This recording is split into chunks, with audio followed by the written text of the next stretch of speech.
అదే విధంగా వర్మ గారి విషయంలో కూడా వెంకట గురుమూర్తి గారు మాట్లాడతారు. వెంకట గురుమూర్తి గారు ఈ సనాతన ధర్మం మతాలు అనేది వారి వారి వ్యక్తిగత విషయాలు. మా కుటుంబంలో మా మదరు క్రిస్టియన్, నేను హిందూ. అదేవిధంగా జగన్మోహన్ రెడ్డి గారు గతంలో మరి క్రిస్టియన్ అని ఉన్నటువంటి వ్యక్తి ఎందుకు మరి హిందూ మతంలోకి వచ్చారు చెప్పమానంటే, దేని స్వార్థం కోసం ఆయన వచ్చారు? ఇవాళ పవన్ కళ్యాణ్ గారు ఎక్కడికైనా ఎవరు ఠాకేస్తారు? క్రిస్టియన్ సమాజం ఎవరైతే ఉండారో వారి యొక్క కార్యక్రమాలు వచ్చినప్పుడు పిలిచినప్పుడు మంచి మాటలు చెప్పటం ఎవరికైనా ధర్మం. అంతే, ఎక్కడైనా అంతే. ఇప్పుడు ఈ రోజున మరి రంజాన్ జరుగుతూ ఉంది, మరి అక్కడికి వెళ్ళినప్పుడు ఆ ఖురాన్లో ఉన్నటువంటి మంచి విషయాలు చెప్పటం అది ఎవరైనా చేస్తారు. దానికోసం ఎవరి మతం వాళ్ళది, ఎవరు ఇది వాళ్ళది, ఎక్కడ కూడా కాదంటాకి లేదు. ఇవాళ వాళ్ళ నాయకుడినే చూసుకోమనండి. తర్వాత ఇంకొక విషయం ఏంటంటే, ఆయన చెప్పారు ఏదైతే పోలీసులు ఇష్టం వచ్చినట్టు చేస్తున్నారని, వాళ్ళకి గుర్తొచ్చిందా? 5 సంవత్సరాలు ఏమైపోయిందండి పోలీసులది? నడి రోడ్డు మీద పల్నాడులో బోండా ఉమా గారు, అదే విధంగా బొద్ద వెంకన్న గారు, పారా కిషోర్ అనేటువంటి అడ్వకేట్ల మీద దారుణంగా ఒక గోండాలాగా ప్రవర్తించినటువంటి త్వరగా కిషోర్ మరి ఇవాళ ఆ సంఘటనలకు గుర్తు రావట్లేదా? నామినేషన్లు ఏం ఇచ్చారు ఎక్కడన్నా వీళ్ళు? ఇవాళ మాట్లాడుతూ ఉన్నారు. ఇవాళ ఎక్కడైతే స్థానిక సంస్థల్లో వాళ్ళకి మన నాయకుల మీద విరక్తి కలిగి వాళ్ళు వచ్చి మళ్ళీ కంటెస్ట్ చేస్తున్నారు తప్పితే మాకెక్కడా కూడా అత్యుత్సాహం లేదు. రేపు స్థానిక సంస్థల ఎన్నికల్లో మేము ఖచ్చితంగా మాదేంటో మేము చూపించుకుంటాం.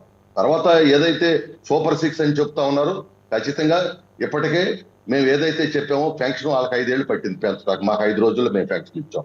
తర్వాత మహిళలకు గ్యాస్ విషయంలో కానివ్వండి, అదేవిధంగా డిఎస్సి విషయంలో కానివ్వండి ముందుకెళ్ళాం. రేపు రాబోయేటువంటి రోజు బడ్జెట్ లో మేము క్లియర్ గా రైతుల కోసం అయితేనేమి, అదేవిధంగా మహిళల కోసం అయితేనేమి, మరి అమ్మకు వందనం కార్యక్రమం అయితేనేమి ఖచ్చితంగా రేపు చేయబోతున్నాం. ఎందుకంటే వాళ్ళ రాష్ట్రాల వాళ్ళు 5 సంవత్సరాల పాటు చిత్రహింసలు చేసి మొత్తం వ్యవస్థలన్నిటిని కూడా సర్వనాశనం చేసి ఇవాళ ఖాళీ ఇది అప్పు చెప్పారు.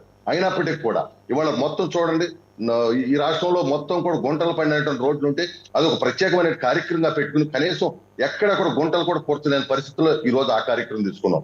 అదేవిధంగా పంచాయతీరాజ్ రూరల్ డెవలప్మెంట్ నుంచి వాళ్ళ పవన్ కళ్యాణ్ గారు ఉన్నారు, చంద్రబాబు నాయుడు గారి నాయకత్వంలో 4,500 కోట్లు పెట్టి దాదాపుగా మరి 3,000 పైచీలకు కిలోమీటర్లు గ్రామీణ ప్రాంతాల్లో ఉపాధి హామీ నుంచి పెద్ద ఎత్తున వాళ్ళ సిమెంట్ రోడ్లు నిర్మాణం చేస్తా ఉన్నాం. ఈ విధంగా తెలుగు ఎన్డీఏ కూటమి ఏదైతే మరి మనం ఇచ్చినటువంటి హామీలు ఉన్నాయో, అదే విధంగా దాంతో పాటు అభివృద్ధి, సంక్షేమం వీటన్నిటిని కూడా దృష్టిలో పెట్టుకుని కొంత ట్వీట్ పెట్టారు ప్రవీణ్ గారు, ఏదైతే అసంతృప్తి వస్తుందని. సహజం వస్తుంది, మేము దాన్ని సరి చేసుకుంటాం. మాకు ఎన్ని రోజులు అయిపోయింది? 9 నెలలు అయింది. మరి ఇవన్నీ కూడా ఒక బాధ్యత కలిగినటువంటి, ఒక అనుభవం కలిగినటువంటి ముఖ్యమంత్రి గారు ఇవాళ ఉండబట్టి ఇవన్నీ కూడా సరి చేసుకుంటూ వస్తున్నారు. తర్వాత కూటమికి సంబంధించినంత వరకు చాలా క్లారిటీగా ఉంటాం మేము ముగ్గురం కూడా. ఎందుకంటే చిన్నవి ఉంటాయి, ఉండకుండా ఎందుకు ఉంటుంది? ఇంత పెద్ద వస్తువులు 2 అన్నదమ్ములు ఉంటేనే కొట్టుకు వస్తున్నారు. మరి అలాంటి పరిస్థితుల్లో ఇది ఒక పెద్ద రాష్ట్రం, ఇది ఒక రాష్ట్రం, దీంట్లో అనేక మంది ఉన్నాం.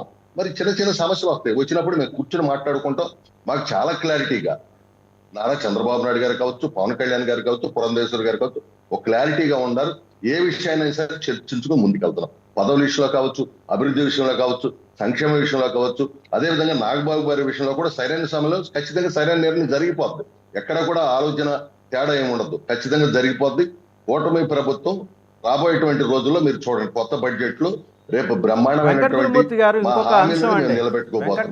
ఇంకొక అంశం వక్ఫ్ బిల్లుకి సంబంధించి మీ స్టాండ్ ఏంటంటే, ముస్లిం సమాజం కొంత అసంతృప్తితో ఉంది మీ వైఖరి పట్ల. ఎందుకంటే మీ వైఖరి తెలియజేయట్లా. ఆ బిల్లుకి మీరు పార్లమెంట్లో సమర్థిస్తే రేపు పొద్దున మీకు వచ్చే ఇబ్బందులు, ఎందుకంటే మైనారిటీల పక్షపాతి కదా చంద్రబాబు. మరి వాళ్ళు ఏ నిర్ణయం తీసుకోబోతున్నారు ఆయన, అంటే మీ పార్టీ? అది ఖచ్చితంగా దాని మీద కూడా ఈ రోజు కూర్చుని మాట్లాడుతా ఉన్నారు మా ఎన్డీఏ పక్షాలన్నీ కూడా, ముఖ్య నాయకులు కూర్చుని ఖచ్చితంగా దాని మీద కూడా ఎప్పుడు కూడా ముస్లిం సమాజానికి ఒక పెద్దపీట వేసినటువంటిది తెలుగుదేశం పార్టీ, ఎన్డీఏ కూటమి కావచ్చు. ఎందుకంటే గతంలో చూడండి, ఎక్కడైనా సరే ఇవాళ ప్రభుత్వం వచ్చిన తర్వాత వాళ్ళకి రుణాలు ఇచ్చే విషయంలో కానివ్వండి, షాదీకాల నిర్మాణాల విషయంలో కానివ్వండి, ఇవన్నీ కూడా మేము ముందుకు తీసుకెళ్తా ఉన్నాం.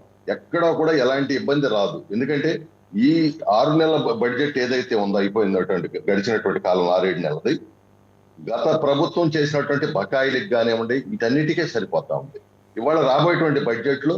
ఎందుకంటే ఇందాక గతంలో డబ్బులు పంచేవాళ్ళు కాబట్టి డబ్బులు రొటేషన్ ఉండేది, ఇప్పుడు రొటేషన్ లేదని కూడా చెప్తా ఉన్నారు. ఇప్పుడు అది పంచటం, కానీ చంద్రబాబు నాయుడు గారు నిజంగా సంపద సృష్టి అనేది మీరు చూస్తారు. ఎందుకంటే ఇవాళ అమరావతిలో అక్కడ పనులు ప్రారంభించినాయి. దాదాపుగా 26 సంస్థలు వస్తున్నాయి. అంటే కొన్ని వేల మంది, లక్షల మంది అక్కడికి వస్తా ఉంటారు.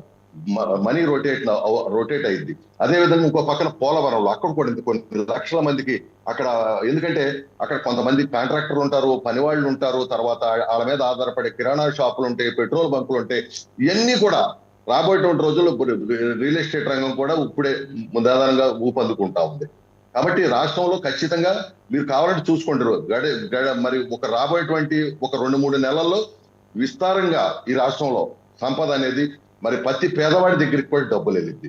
దానిలో భాగంగానే రేపు పండగ రోజున మరి ఒక బ్రహ్మాండమైనటువంటి కార్యక్రమం పెట్టి P4 కార్యక్రమాన్ని పేద ప్రజలందరినీ కూడా మరి ఉన్నతమైనటువంటి స్థితికి తీసుకెళ్లాలనేటువంటి చంద్రబాబు నాయుడు గారు, పవన్ కళ్యాణ్ గారు, మరి పురంధరేశ్వరి గారి ఆలోచన మేరకు ఒక కార్యక్రమాన్ని కూడా మేము తీసుకోబోతున్నాం.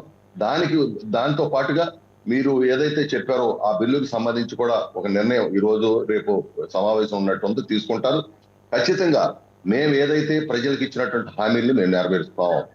వాళ్ళకు 4 రోజులు కొంత లేట్ అయింది మాట వాస్తవం. రాష్ట్ర పరిస్థితులు, అప్పులు, అదే విధంగా వాళ్ళు పెట్టినటువంటి బకాయిలు ఇవన్నీ కూడా చెల్లించుకుని రావాల్సినటువంటి పరిస్థితి ఇవాళ ఉంది కాబట్టి కొంత ఆలస్యమైంది. ఖచ్చితంగా రాబోయేటువంటి సంవత్సరంలో పరిపూర్ణంగా మేము ఏదైతే సూపర్ 6 హామీలు ఇచ్చామో వాటిని నెరవేరుస్తాం. అంతేకాకుండా సంక్షేమం, అభివృద్ధి విషయంలో, ఎందుకంటే గతంలో చూసుకున్నట్టయితే మరి ఆనాడు మరి 14-19 మధ్య దేశంలోనే 25,000 కిలోమీటర్ల సిమెంట్ రోడ్లు కానీ, ప్రతి ఎల్ఈడి బల్బు, ప్రతి కరెంటు స్తంభానికి కూడా ఎల్ఈడి సిస్టమ్ తీసుకురావడం కానీ, సంపద తయారీ కేంద్రాలు